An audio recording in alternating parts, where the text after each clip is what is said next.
I'm Danny J, the Doctor. In the past I've been a sound system operator, a radio presenter, and a record producer. And I'm also a DJ. Yep, such is my passion for music. My first encounter with a sound system was at the age of 3, seeing the flashing lights of a valve amp in a nightclub. And my dad putting a microphone in my hand and asked to say, "Count Jenny, what's sound?"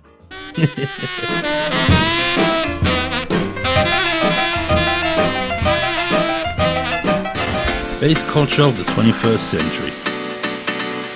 Enjoyed by many in all its different aspects and forms. Whether it be in a nightclub, an outdoor rave, or even events like the Carnival of Notting Hill.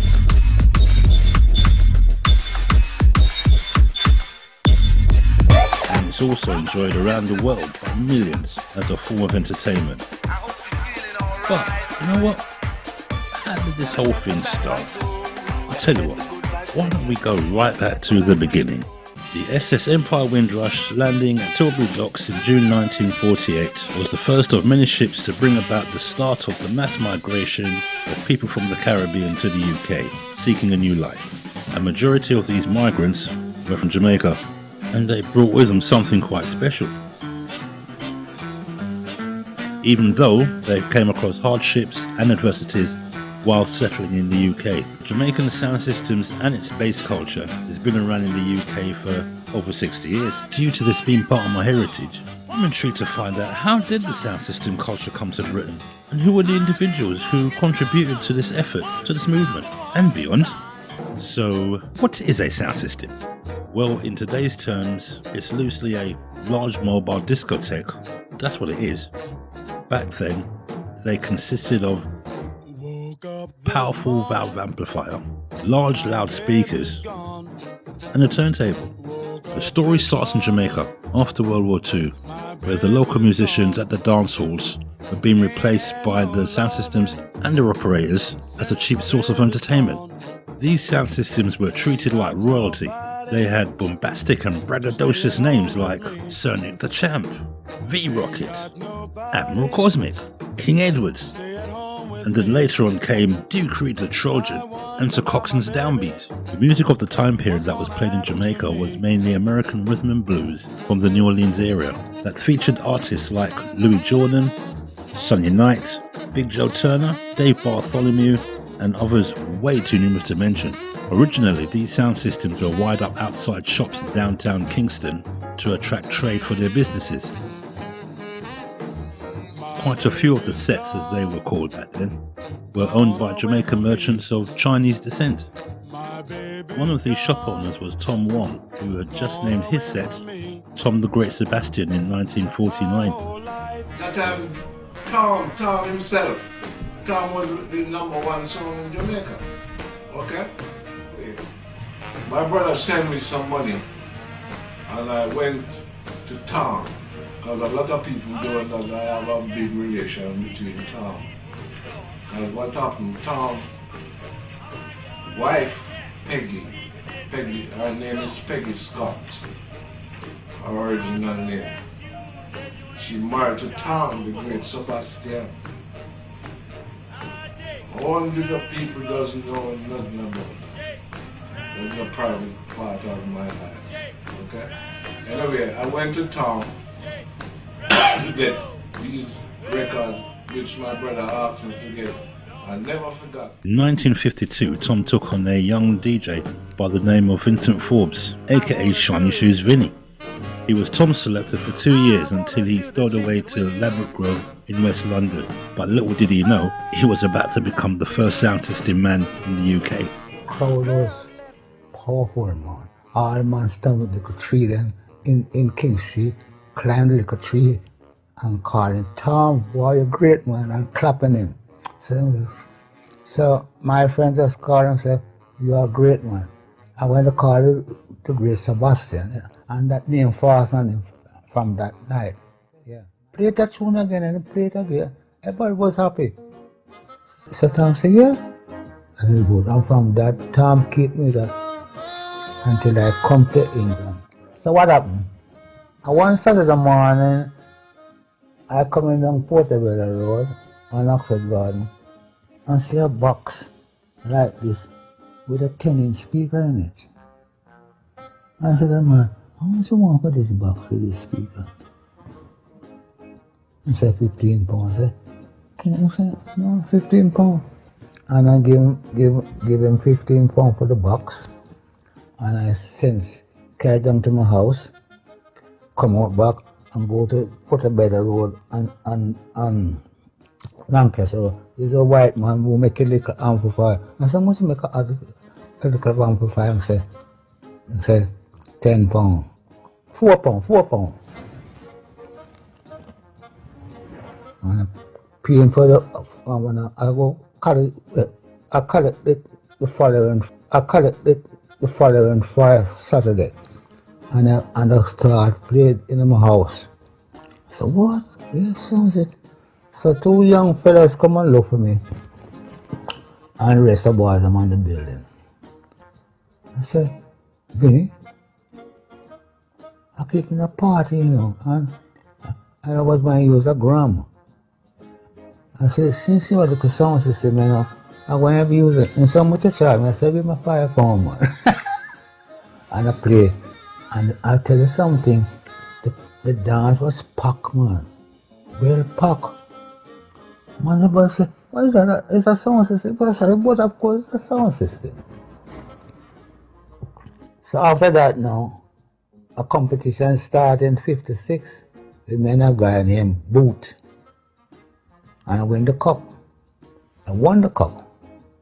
And '57, me and Suckle and another sound and a bigger cup now, and I win the second competition, win it. My research led me to find out that, inspired by Duvin's exploits, other sound systems started popping up in and around London, where the concentrated pockets of the Caribbean populace resided, areas like Brixton, Peckham, Harlesden, Hackney and Tottenham, to name but a few.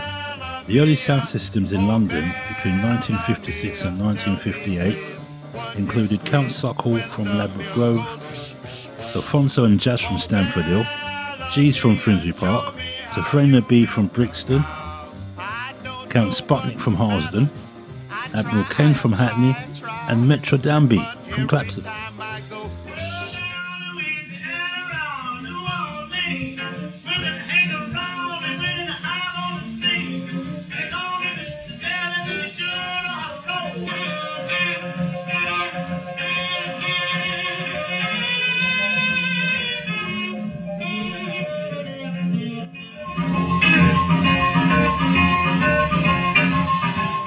Yeah, Mr. Jelly, you must roll Mr. Jelly.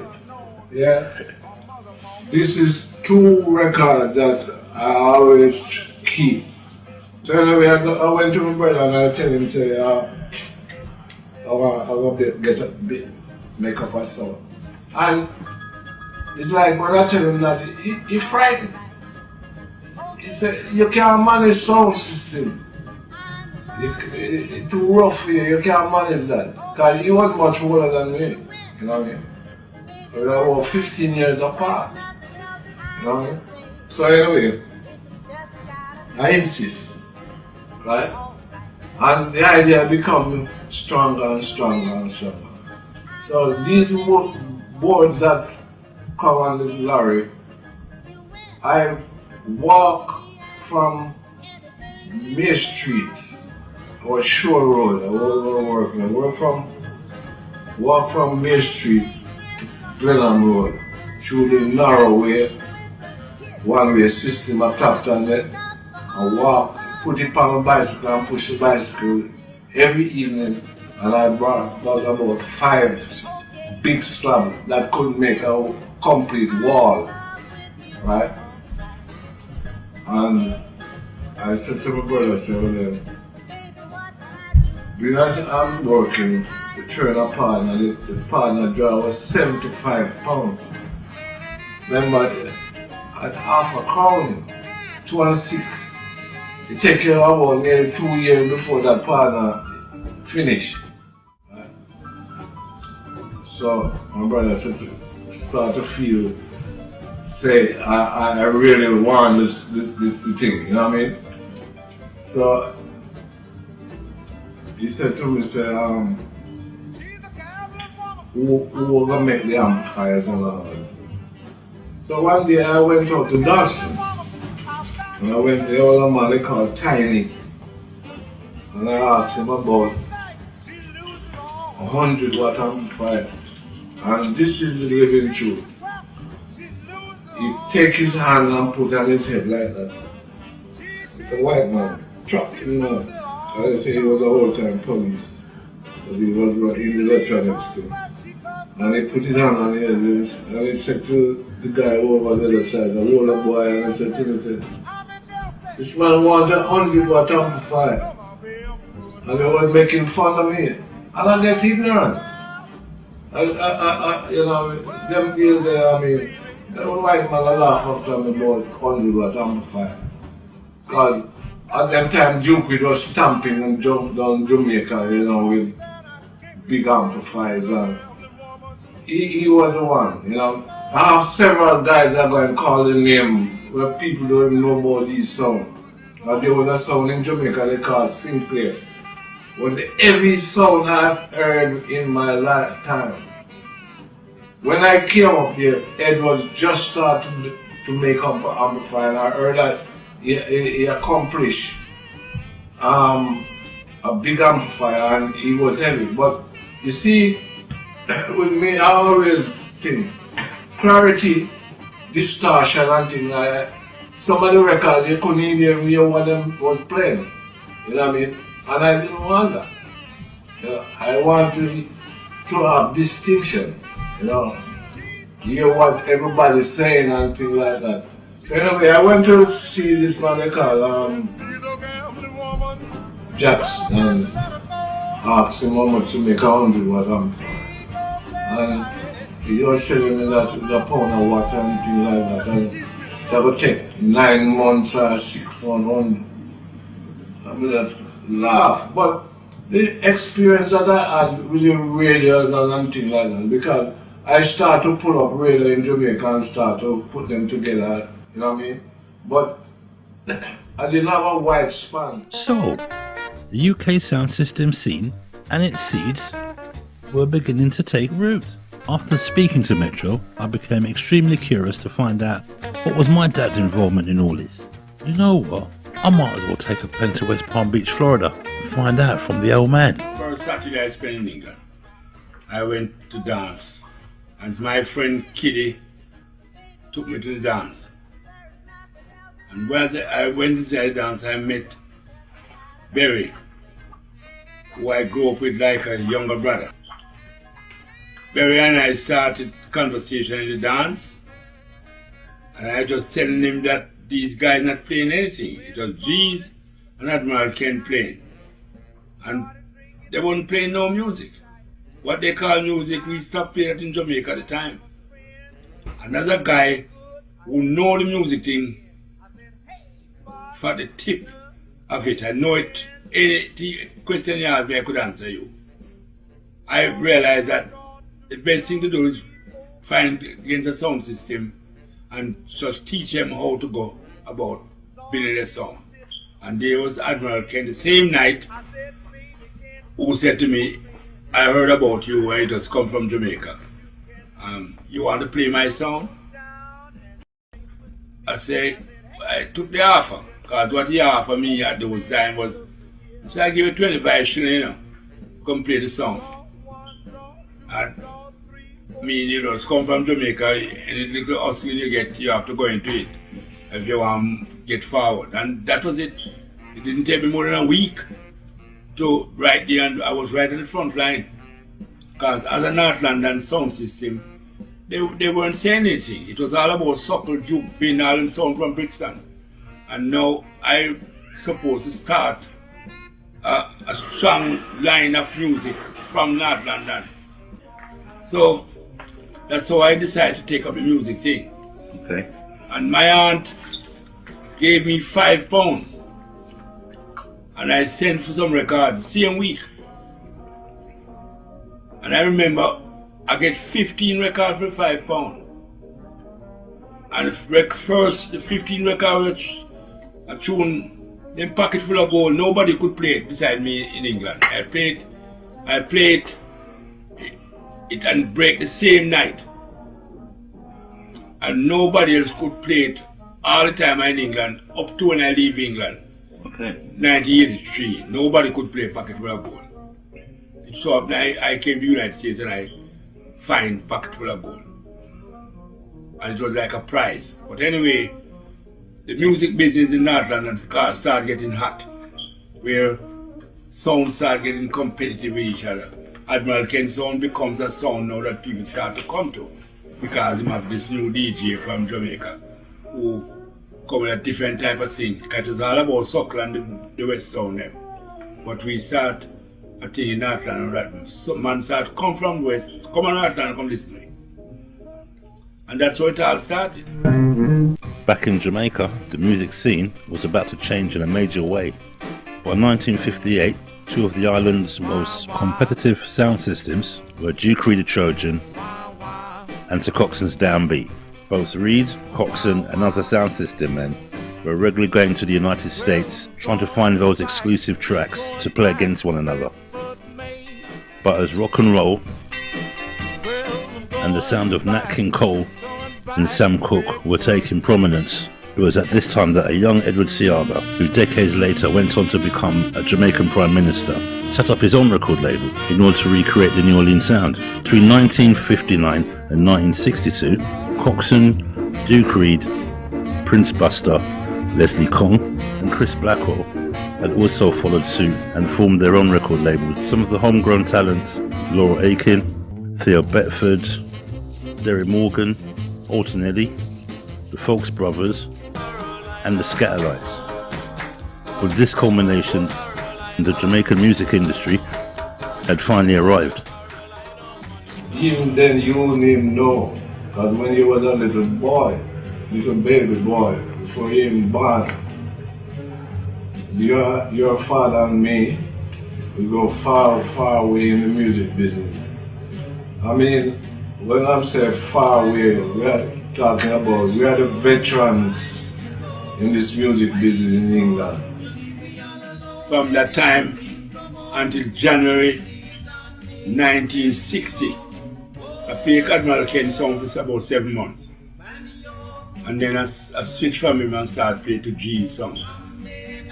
And I carried G's as a North London top song all along until about 1962.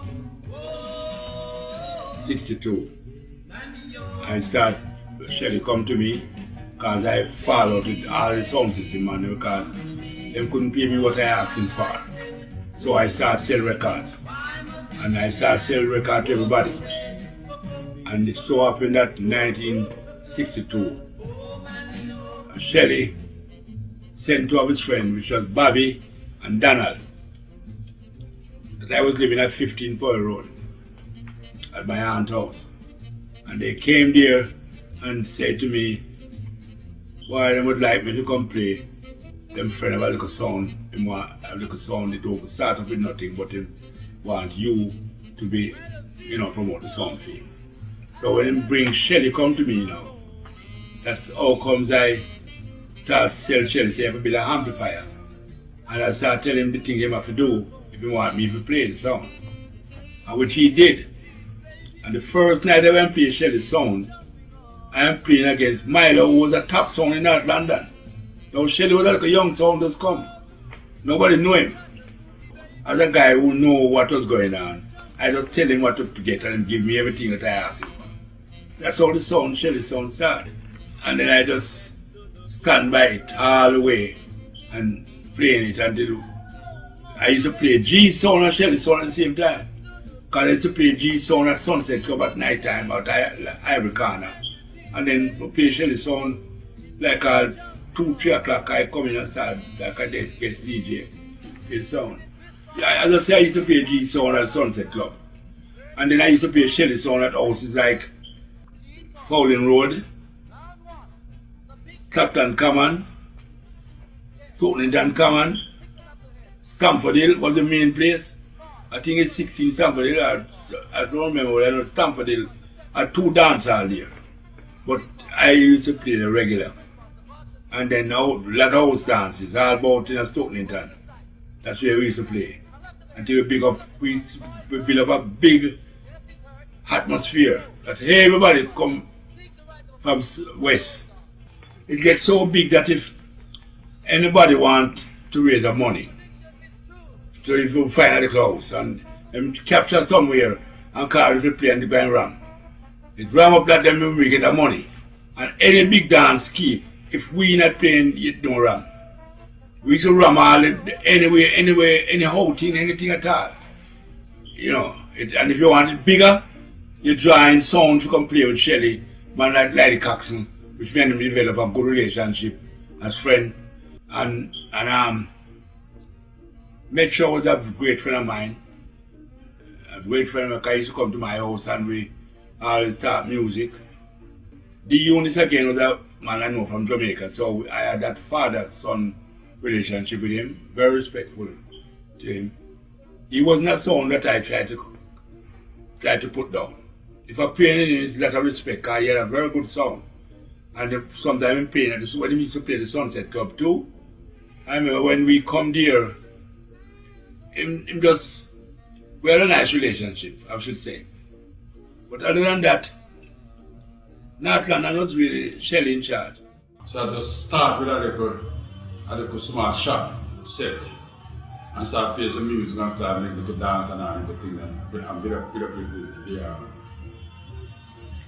year of was living. So after that, we start building sound and start threatening other sound coming from me and other things. So we start threatening something and start building up the sound we can build and today. We should go down country named Bart. And then basically play and we contest and then they come back and London. Many early made music recordings started to filter to Britain. These tracks were being bootlegged or licensed. I wanted to know, who were the early Jamaican music industry music players in Britain at the time? So, I asked my dad, who do I speak to about all this? He sent me down to Jamaica to speak to one of his old mates, a man by the name of Mr. Junior Lincoln, Finance Director of the Jamaica Reggae Industry Association. People who were released in the few records that he was sending over was Melodisc, which is the Blue Beat label too, Chris Blackwell on the island, and then Mrs. King, who was in Stamford Hill. And he came over now to meet those people for the first time. And he stayed with me because of the relationship that we had in Jamaica. So he realized I was keeping dance, you know, and which is what I was doing in Jamaica. And by taking him around to see these people to deal with his record business, he said to me, why don't you enter the record business? I said, I was a bit reluctant. He said, no, I said, but you're already doing it, you know. And what he wanted us to do was, okay, I will send, what it ended up being is that he will send me the pre-release. And that's why people like that and so forth used to come to my house and buy the records as I get them from the airport. But what it did was to, I was responsible for establishing the pre-release with the sound system. So every night you have to go to 5, 6, 8 Saturday nights and you have to go to different dances and get the records played in the sound system and on the sound system. And then you, according to the popularity of the record, you would then set release dates for them that Island would release, or at the time Musicland, Mr. Lee Goffel just started, Okay. And Melodisc, you know, so we set release dates for them, and that's how the whole thing happened. So I was the person who popularized the sound and the sound system, and then set release dates for them to go to the general release. Upon my return to the UK, the question bugging me was, who else was involved in pioneering the retail aspect of the Jamaican music industry? This led me to a long-awaited, overdue meeting with Chris Pickens Price, owner and proprietor of the long-standing Peckins record shop on Askew Road in West London. I wanted to gain some insight from his perspective on this seemingly hidden part of UK history. Chris Peckins here, son of late great George Price, aka Peckins, Daddy Pex, pioneer of Jamaican music in this country, was part of the downbeat sound in Jamaica, used to keep the dances. He was events manager. Machuki with the MC and selector. Lee Perry was part of the sound. Recording business hadn't really started in Jamaica when my dad was in Jamaica. It started around 1960, just 61 after he came here. But his friends, who, when he came to London, who prior came before him, like Count Suckle, who's my godfather, who famed had Q Club in the West End. So when he came to England, he came with a lot of rhythm and blues and some early recordings, and started selling them. And that's how he cut his teeth in the UK.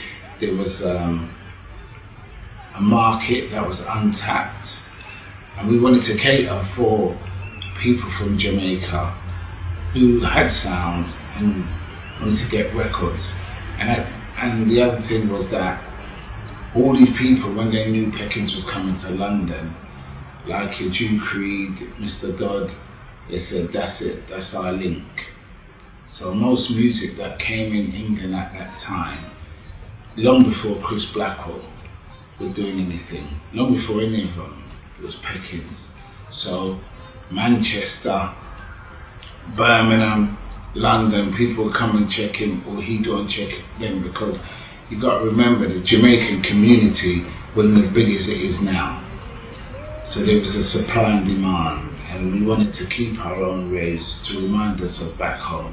Not just as Jamaican, but as black people in England. So whether it be from anywhere in the Caribbean or Africa, we just wanted to have our own thing to cater for ourselves. Started to try to envision what it was like going out back in those days as a young adult, partying, raving, taking in the social aspects of the time period.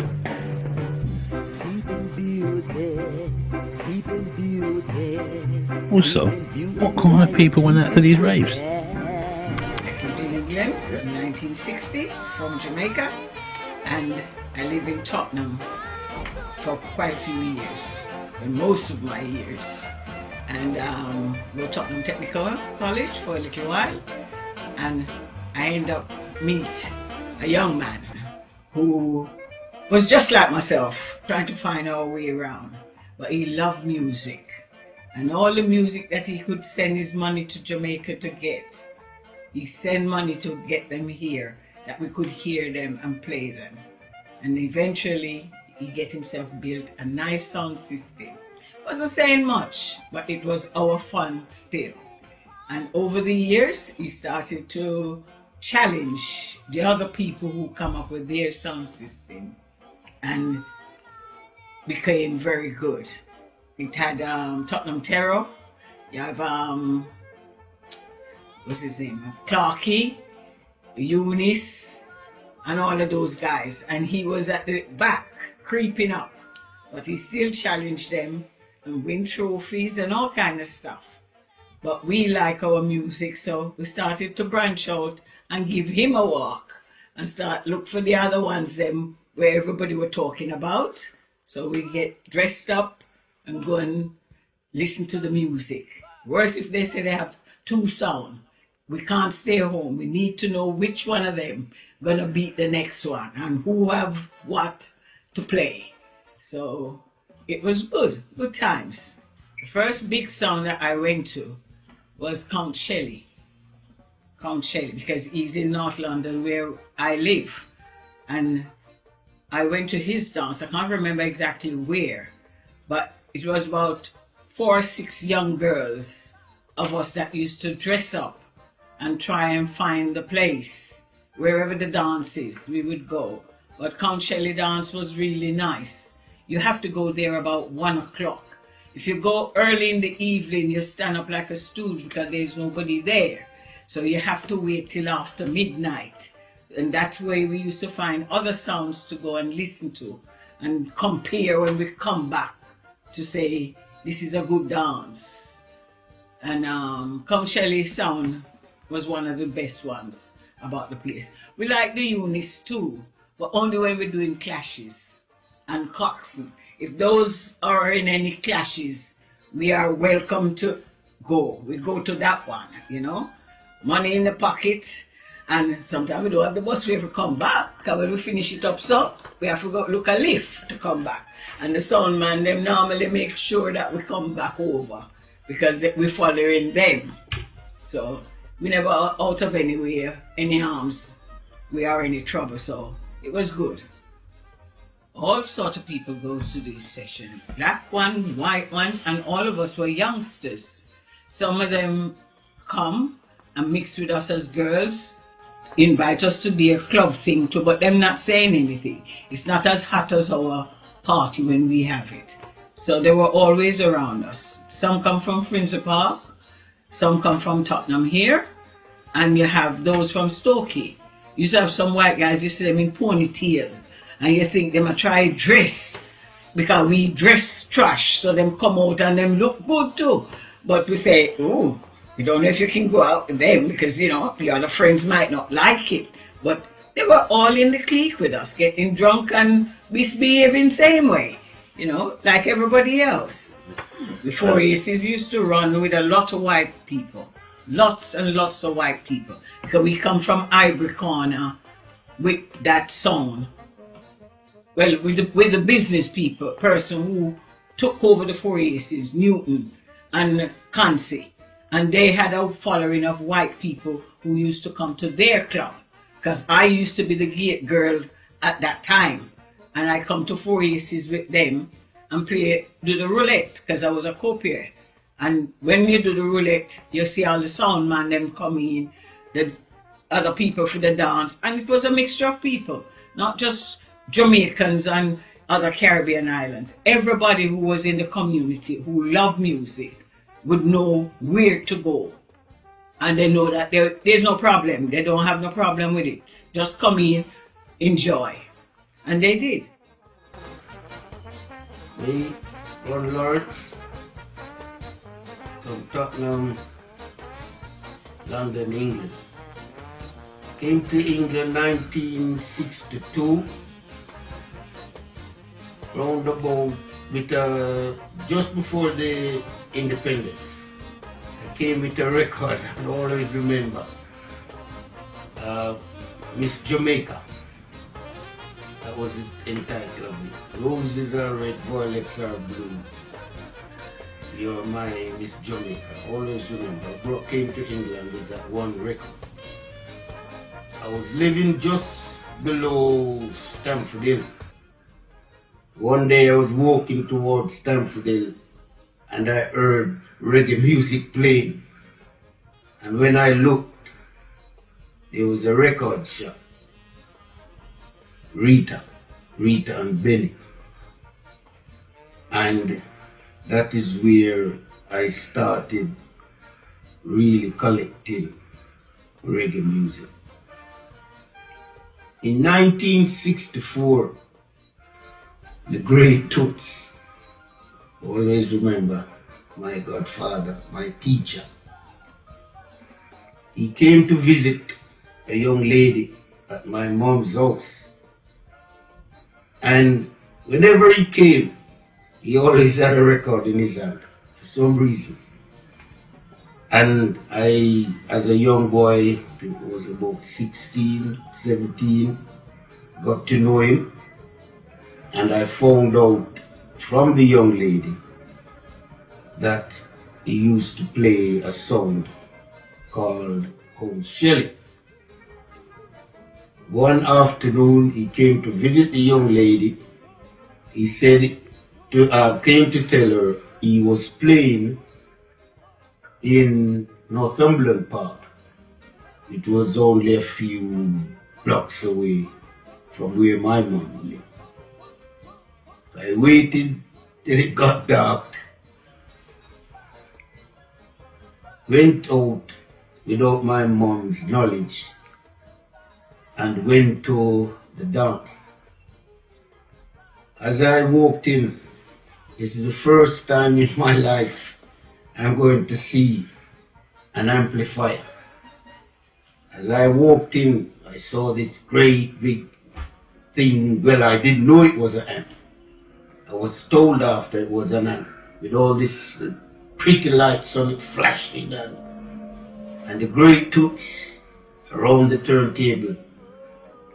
I stood alongside him and watched him doing his thing, people enjoying themselves, and all of a sudden he asked me, he was going away from the turntable, he asked me, can I lift up the needle and put it on back before the song finished? I started to tremble. My hand was trembling. I was frightened. But I managed it. And I done it. And that's the first time in my life I could say I ever played a sound system. It got into my blood. I moved out of my mother's house. Because in those days, you wasn't, as a child, you wasn't allowed to go to dances. But I wanted to go to the dances. And when I left home, and I remembered there was a road called Bethune Road.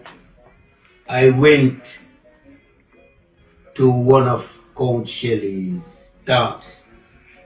And as I got to the door, the man at the door said to me, young boy, how you go? You're not allowed to come here, so only big people come here. He wouldn't let me. So I had to go away. But just up the road, not far from where Count Shelley was playing, there was a sound called Admiral Ken. He was playing in a hall called Bethune Road. But then, when I went in, they were all young people, my age group, everyone was in there. And that's where it started. Well, you know, if it wasn't for our presence, you didn't have the Beatles, you didn't have the Rolling Stones, you didn't have the Moody Blues, you didn't have Led Zeppelin. Yes? Yeah? And it all started out from the basement that we, you know, in the 50s, where we couldn't even, where we had to go to create our own entertainment. Yeah? And 30 years later, no, 40 years later, yeah, he still hasn't been recognized. We'd like to get a plaque laid for him to his contribution to what is now British popular music. 1962 saw Ian Fleming's Dr. No, the first of the James Bond franchise being released worldwide in movie theatres. It used Jamaica as its backdrop and featured heavily in the movie. You can find the scene approximately 37 minutes into where legendary Jamaican bandsman Byron Lee and the Dragonaires were featured performing a track called Jamaica Jump Up. Yeah, check it out. 1964, Chris Blackwell of Island Records relocated to London. There he released a single by Millie Small entitled White Boy Lollipop, which is a cover version from American singer Barbie Gay, which peaked at number 2 in both the US Billboard charts and the British charts. Yeah, I'd call her a certified top 10 hit. Around the same time period, some sound system operators were starting to perform and play in clubs in central London. Fascinating times. It seems that the Jamaican music and its sound system based culture had seeped into the British mainstream. I'm beginning to actually realise how much of a major role it has played in influencing British society musically, then and now. Jeez, it seems like I've only just scratched the surface on chronicling and discovering the exploits of the sound system based culture and its emergence as an industry as it pioneered and stepped out of London and made its way right around the country nationwide. Wow, quite an achievement for a former British colony when you think about it. Entertainment for the people, created by people. Yeah, I like that.